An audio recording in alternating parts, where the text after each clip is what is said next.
Alam nyo, may Diyos talaga nag-i-exist eh. I'm going to give you the pieces of evidence why God exists.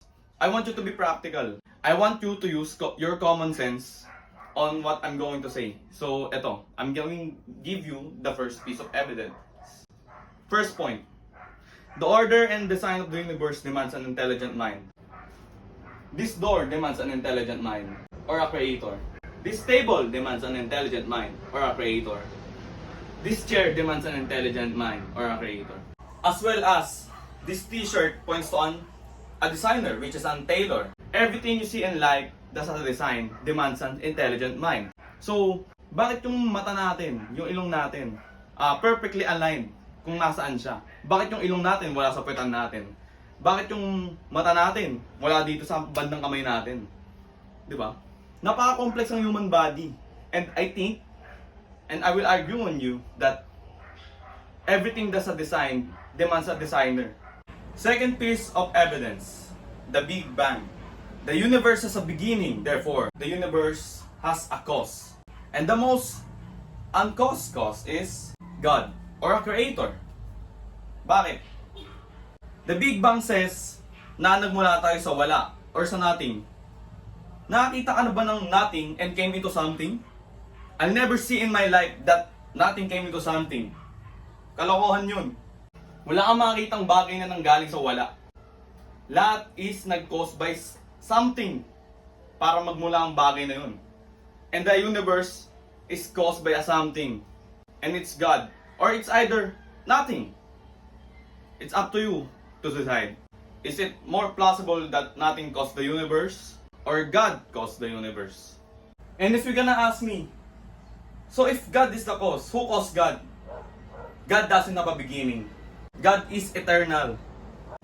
God doesn't need a cause because He doesn't have a beginning. I just said that everything that has a beginning has a cause. And God doesn't have a cause. Third piece of evidence. Life coming from non-life. Like, nakakita ka na ba ng life na came from non-life? Like, bato na naging bolate. Wood or kahoy na naging hayop. Wala, never ako nakita sa buhay ko ng kahoy na naging hayop or bato na naging bolate. And the most plausible who caused life is God, because God is the life.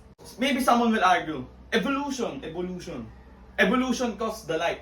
But there's no problem with evolution, but there's no creative mechanism in evolution. Wala namang sinabi sa evolution kung saan nagmula yung, halimbawa, yung primordial soup. Yun yung sinasabi ng mga evolutionists na we came from primordial soup. So, saan galing yung primordial soup na yun? Di ba?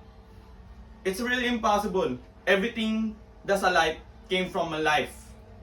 You'll never see non-life coming to life. Fourth piece of evidence. Moral. Where's the moral absolutes came from?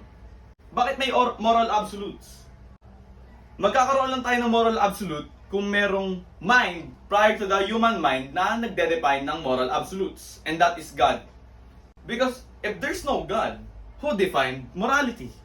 Who defines right and wrong? Maybe some will argue that morality defines by society. So, ang Nazi Germany hindi mali sa mga ginawa nila. There's no absolute wrong on what they did. Are you kidding me? There could be only a moral absolute if there's a mind prior to the human mind that defines evil, right and wrong. Because the evidence is society doesn't define right and wrong.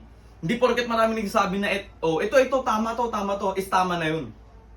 Baka may tama ka lang, kaya tama yun. Hindi, nagbibiro lang ako. Pero, there can be only moral absolutes if there's a God. And there's no God. We define morality. Human minds define morality. Society defines morality. Nazi Germany truth is their truth. Americans truth is their truth. Philippines truth is their truth. There's no right, there's no wrong. All is relative, walang tama, walang mali. Kung para sa akin ang pumatay is okay lang, or ang cannibalism is okay lang, well, that's it. Okay lang yun. Kasi on my society or on my morality, cannibalism is good. Cannibalism is not wrong. So, why you gonna define my Morality. If there is no God, everything is relative. Walang right and wrong. Because we are the one who says the right and wrong.